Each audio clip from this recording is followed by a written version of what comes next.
کر آخر میں ہمارے آقا و مولا حضرت صلی اللہ علیہ وآلہ وسلم نے یہ فرما دیا کہ جان لو یہ دنیا کی محبت جو ہے یہ تمہیں لے ڈوبے گی. سب نبیوں نے یہ کہا حب الدنیا رأس کل خطیۃ، کہ جو یہ دنیا کی محبت ہے، یہ دنیاوی چیزوں کی محبت ہے، ان کے ساتھ تمہارے دل کا لگاؤ جو ہے، ان کی طرف تمہارے دل کی وابستگی جو ہے، یہ تمہارے لیے تمہیں لے ڈوبے گی، تمہارے لیے نقصان دہ ہے، تمہارے لیے خسارے کا سودا ہے. لیکن افسوس کہ ہم ان باتوں پر کان نہیں دھرتے.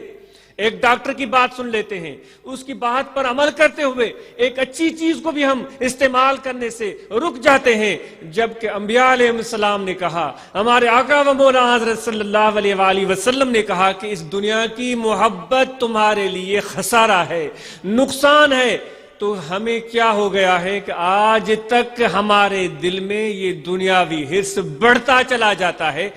دنیاوی چیزیں اتنی اکٹھے کر لیتے ہیں لیکن پیٹ نہیں بھرتا، اور کہتے ہیں کہ ہیں بھی ہم عاشق رسول، اور کہتے ہیں کہ ہیں بھی ہم اللہ کی محبت کرنے والے، اور کہتے ہیں کہ ہیں بھی ہم سنت کے تابعدار، اور کہتے ہیں کہ ہیں بھی ہم مسلمان، اور کہتے ہیں کہ ہیں بھی ہم یقین والے. لیکن اس کے باوجود پھر یہ عمل میں ہم اور ہمارے گفتگو میں، ہمارے قول میں اور ہمارے فعل میں، ہمارے رفتار میں اور ہمارے کردار میں یہ تضاد کیوں پایا جاتا ہے؟ اس تضاد کو دور کرنے کی ضرورت ہے. یاد رکھیں، یہ نہیں کہا جا رہا ہے کہ تم دنیاوی کام کاج سے رک جاؤ، دنیاوی محنت مزدوری سے رک جاؤ، دنیاوی بزنس اور تجارت سے رک جاؤ. یہ نہیں کہا جا رہا ہے. کہا یہ جا رہا ہے کہ دنیاوی محبت سے رک جاؤ، دنیاوی حرص سے رک جاؤ، دنیاوی ہوس سے رک جاؤ. جب یہ حرص، یہ ہوس، یہ محبت تمہارے دلوں میں جاگزی ہو جائے گی تو اس کا نتیجہ یہ نکلے گا کہ قرآن مجید میں اللہ تعالیٰ فرماتا ہے کہ تم انسانیت کے مقام سے نیچے گر جاؤ گے، تم جانوروں سے بھی پست ہو جاؤ گے. جانور بھی ایک دوسرے کی شناخت رکھتے ہیں، اپنے ہم جنس کا خیال رکھتے ہیں، اس کے آزار کے در پہ نہیں ہوتے، اس کا تحفظ کرتے ہیں. اگر ان جانوروں کے گروپ میں سے کسی ایک جانور کو تکلیف پہنچے تو سب مل جل کر اس کا دفاع کرتے ہیں، اس کو بچاتے ہیں. لیکن اے انسان، تو بے شک خلیفۃ اللہ فی الارض ہے، تو خدا کا نائب ہے، بے شک تو عالم ہے، اللہ نے تجھے عقل بھی دیا ہے، اللہ تعالیٰ نے تجھے علم بھی دیا ہے، اللہ تعالیٰ نے تجھے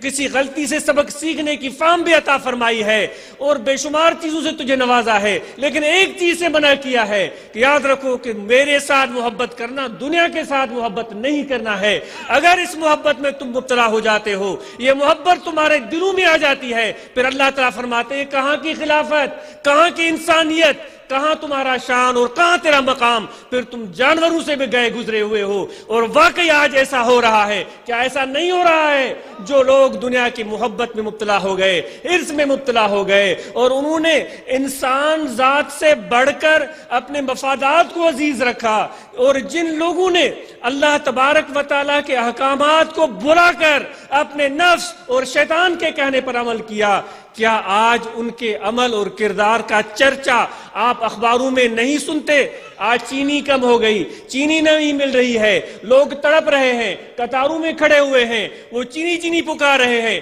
وہ چینی چھپانے والے بھی تو بظاہر انسان ہیں، اور چینی کے لیے جو مارے پھر رہے ہیں وہ بھی انسان ہیں. دونوں دعویٰ کرتے ہیں کہ ہم انسان ہیں، لیکن انسانیت وہاں دور کھڑی رو رہی ہے کہ کیا یہ انسان ہوتے ہیں؟ ان کا نام انسان ہے. ان کو انسان کہا جاتا ہے جو اپنے ہم جنس کو، جس کو اللہ کہتا ہے کہ تم میرا نائب ہے، اور وہ بغیر کسی امتیاز کے کہتا ہے، گورے کو بھی کہتا ہے کہ تو میرا نائب ہے، اللہ کالے کو بھی کہتا ہے کہ تو میرا نائب ہے، اللہ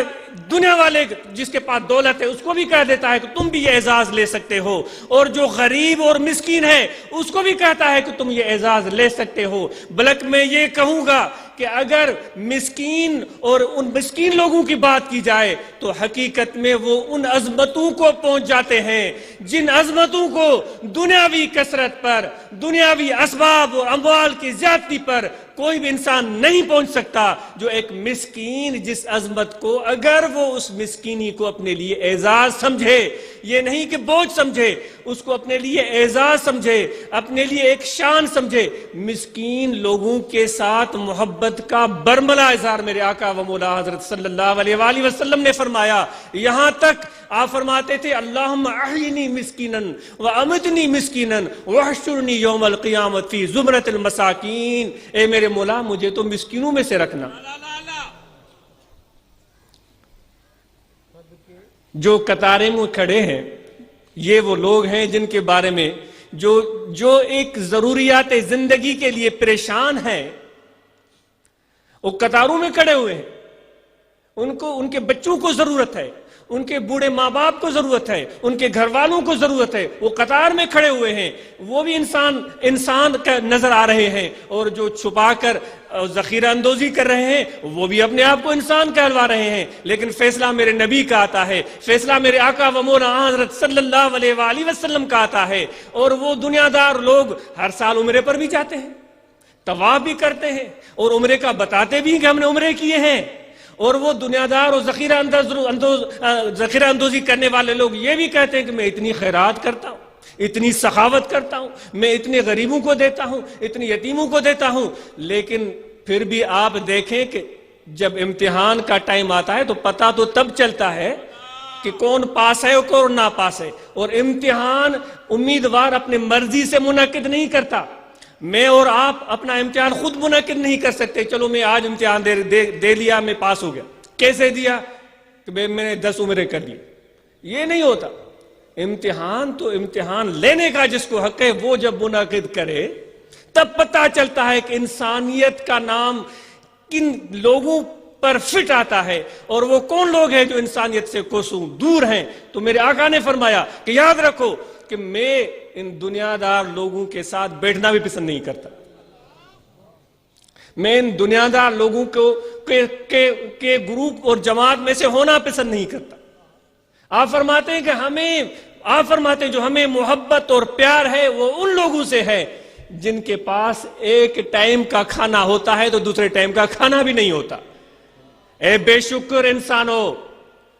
اتنی گھروں میں چیزیں اکٹھے کی ہوئی ہیں، پھر بھی سر پیٹ رہے ہو کہ مجھے یہ بھی چاہیے، مجھے وہ بھی چاہیے، مجھے یہ بھی چاہیے، مجھے وہ بھی چاہیے۔ یاد رکھو یہ حرص تمہیں ہلاک کر کے رکھ دے گا،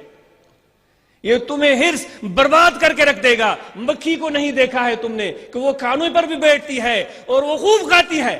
لیکن اپنا منہ بھی پیٹ رہی ہوتی ہے؟ کیا وہ دنیا دار لوگ جو دنیا کے حرص کے مارے ہوئے ہیں، جن کو دنیا سے جانا منظور نہیں ہے، جو دنیاوی زندگی کے ختم ہونے سے ڈرتے ہیں، جو قبر سے ڈرتے ہیں، جو اس چیز سے ڈرتے ہیں کہ یہاں سے ہم اگر چلے گئے تو پھر ہماری بربادی اور تباہی ہو جائے گی، کیوں ان کو ایسا نظر آتا ہے؟ وہ اس لیے ایسا نظر آتا ہے، جب بچے کو آپ نے سوتا ہوا دیکھا ہوگا، وہ معصوم بچہ 5 ماہ کا 6 ماہ کا، جب وہ سوتے سوتے کبھی ہنستا ہے کبھی روتا ہے۔ تو سندھی میں ہماری مائیں بہنیں کہتی ہیں کہ جب روتا ہے وہ سندھی میں چوندہ بابا ڈائن نظر آئی تھس،